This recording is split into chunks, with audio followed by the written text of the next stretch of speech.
काशी की कला गई, मथुरा मसित भई, एक शिवाजी न होत तो सबकी होत सुन्नत।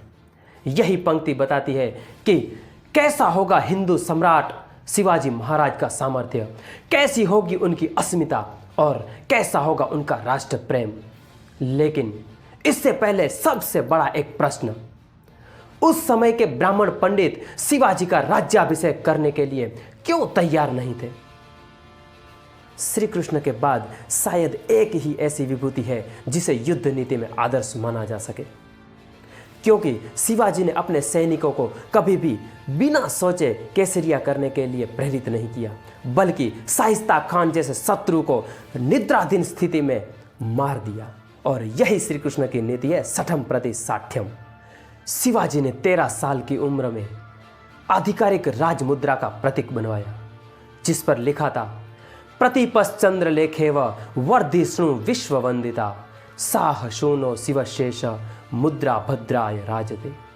यानी कि शिवाजी का यह प्रतीक शुक्ल पक्ष के चंद्रमा के समान प्रकाश प्रदान करेगा। श्री कृष्ण का अवतारी हेतु है धर्म संस्थापनार्थाय, यानी कि धर्म की राष्ट्र में संस्थापना करनी।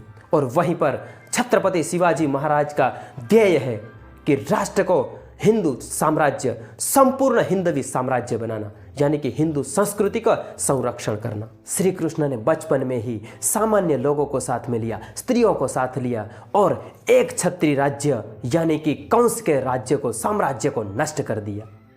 शिवाजी ने भी बचपन में ही अपने साथ सामान्य लोगों को लिया।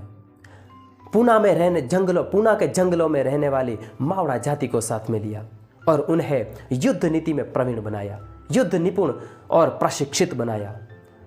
16 साल की उम्र में ही उन्होंने तोरण किला को जीत लिया और मुगल सल्तनत की जो जड़ें हैं उसके धीरे धीरे काटनी शुरू कर दी। श्री कृष्ण ने ग्वाल बाल बन के गायों को चराया और उनका रक्षण किया।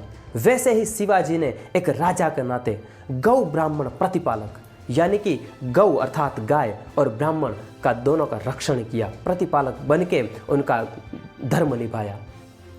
बीजापुर की बाजार में गायों को काटकर उसका मांस बेचा जाता था और इसके कारण हिंदुओं की भावनाओं को ठेस पहुंचती थी, किंतु उनका विरोध करने के लिए किसी की हिम्मत नहीं थी।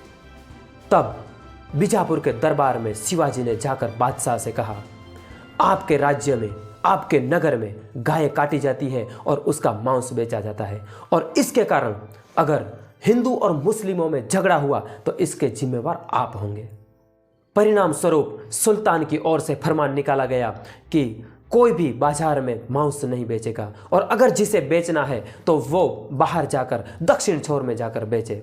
लेकिन ये बात कसाईयों को चुभ रही थी, क्योंकि उनका धंधा चौपट हो गया था और इसका बदला लेने के लिए उन्होंने सोचा। एक बार शिवाजी बीजापुर की बाजार में से निकल रहे थे। उस वक्त उन्होंने देखा कि कसाई सुल्तान के आदेश का भंग करके बाजार में मांस बेच रहे थे और उसका हिंदू विरोध कर रहे थे। शिवाजी घोड़े पर से नीचे उतरे, तब एक कसाई ने मांस की टोकरी लेकर उनके सामने आकर मजाक करते हुए बोला, लो छोटे सरकार, गाय का मांस लोगे? यह शब्द सुनकर बाल शिवाजी का लहू धधक उठा और उसी वक्त एक क्षण का भी विलंब किए बिना म्यान में से तलवार निकाली और कसाई का सिर धड़ से अलग कर दिया। दूसरे कसाई हमला करते उससे पहले ही शिवाजी घोड़े पर बैठकर वहां से निकल गए। छत्रपति शिवाजी महाराज ने अपने जीवन में युद्ध के समय बहुत बार कूटनीति का प्रयोग किया। जैसे श्री कृष्ण ने द्रोणाचार्य को मारने के लिए युधिष्ठिर से अश्वत्थामा हतः नरो वा कुंजरो वा ऐसा बोलने के लिए कहा। ऐसे ही जब बीजापुर के सुल्तान ने सिद्दी जोहर को 20,000 सैनिकों के साथ युद्ध के लिए भेजा, तब शिवाजी ने किले के भीतर रहकर युद्ध करना उचित माना, क्योंकि उनके पास उतनी पर्याप्त मात्रा में सेना नहीं थी कि आमने सामने युद्ध कर सके। 6 महीने तक सिद्दी जोहर की सेना किले के बाहर तैनात खड़ी रही। धीरे धीरे शिवाजी के खाने के भंडार कम होने लगे। तब शिवाजी ने सिद्दी जोहर को संधि के लिए प्रस्ताव भेजा और सिद्दी जोहर भी संधि के लिए तैयार हो गया। खान की बात से सारे सैनिक निश्चिंत बन गए। इसी बात का शिवाजी ने फायदा उठाया। मध्य रात्रि के समय चुने हुए सैनिकों के साथ पालखी में बैठकर शिवाजी किले में से निकल गए। सिद्दी जौहर ने रोकने की बहुत कोशिश की, किंतु उसके सैन्य को वीर योद्धा बाजी प्रभु ने तब तक रोके रखा जब तक शिवाजी महाराज विशालगढ़ न पहुंचे।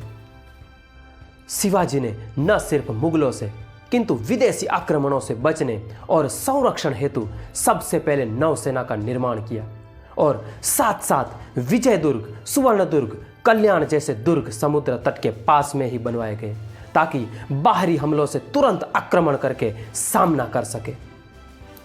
लेकिन भारत का दुर्भाग्य है कि ऐसे वीर पराक्रमी राजा शिवाजी महाराज का उस समय के पंडित और ब्राह्मण लोग राज्याभिषेक के लिए तैयार नहीं थे, क्योंकि ब्राह्मण कहते थे कि राज्याभिषेक तो क्षत्रियों का किया जाता है और मराठा क्षत्रिय नहीं है। इस बात को अगर माना जाए तो भारतवर्ष में दूसरा ऐसा कौन क्षत्रिय है जो शिवाजी की तुलना में आ सके। तब शिवाजी के राज्याभिषेक के लिए काशी से गागा भट्ट को बुलाया गया, जो उस समय के बहुत बड़े विद्वान पंडित थे। उन्होंने शिवाजी महाराज का राज सिंहासन पर राज्याभिषेक करवाया। इसलिए कहते हैं क्षत्रिय कौन है? क्षतात्रायते इति क्षत्रिय, जो क्षत्रियों से अर्थात शत्रुओं से रक्षा करे वही क्षत्रिय। वीर शपूत के बारे में अगर कवि भूषण के शब्दों में कहे तो इंद्रजिमी जंब पर, बाणवसु अंब पर, रावणसु दंब पर, रघुकुल राज है। पौन बारी बाह पर, शंभुरति नाह पर, जो सहस्र बाहु पर, राम द्विज राज है। दावा द्रुम दंड पर, चीता मृग झुंड पर, भूषण वितुंड पर, जैसे मृग राज है। तेजतम अंश पर, कान जिमी कंस पर, त्यों मलेच्छ वंश पर, सैर शिवराज है। ऐसे शिवाजी महाराज को हृदय से शत शत नमन।